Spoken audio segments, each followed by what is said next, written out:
नमस्कार, मी प्रियांका पाटील. आपण पाहत आहात राष्ट्रीय लोकराज्य न्यूज, निर्भीड बातम्यांचे व्यासपीठ. आज आपण दिवसभरामध्ये घडणाऱ्या घडामोडींवर नजर टाकूया. नांदगाव ग्रामपंचायतीच्या उपसरपंचपदी मीताबाई मुक्ताजी तांबे यांची बहुमताने निवड. नांदगाव ग्रामपंचायतवरती विखे कर्डिले गटाचे वर्चस्व कायम.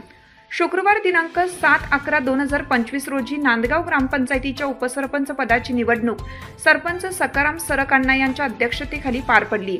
या निवडणुकीत संख्याबळ कमी असतानाही वसंतराव सोनवणे व शामराव पाटील सोनवणे यांच्या मार्गदर्शनाखाली सरपंच सकाराम सरक, राजूशेठ सोनवणे, मल्हारी चौघुले, महंकाळ हातेकर आणि एकनाथ कोळपे, पोपट भागवत, शशिकांत जाधव यांनी संख्याबळाची जुळवाजुळव करून उपसरपंच पदाची निवडणूक यशस्वी पार पाडली, असे माजी उपसरपंच इंजिनियर नाथसाहेब सरक यांनी सांगितलं आहे. ही उपसरपंच निवडणूक म्हणजे आमचे नेते स्वर्गीय माजी मंत्री व आमदार शिवाजीराव कर्डिले साहेब यांना खरी श्रद्धांजली आहे. कारण कर्डिले साहेबांच्या स्वर्गवासानंतर खासदार डॉक्टर सुजयदादा विखे पाटील आणि अक्षयदादा कर्डिले यांच्या मार्गदर्शनाखालील ही स्थानिक स्वराज्य संस्थेची पहिलीच निवडणूक पार पडली, असे सरपंच सखाराम सरक अण्णा यांनी सांगितलं आहे.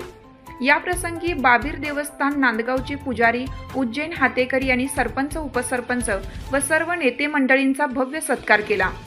या प्रसंगी बोलताना उज्जैन हातेकर म्हणाले की गेल्या 25-30 वर्षापासून माझ्या समाजाचा फक्त मतासाठीच वापर या राजकारण्यांनी केला आहे, पण सरपंच सकारामांना सरक यांनी खरोखर उपसरपंच पदाच्या माध्यमातून मल्हारी चौघुले यांनी माझ्या समाजासाठी दिलेला शब्द पाळला आहे.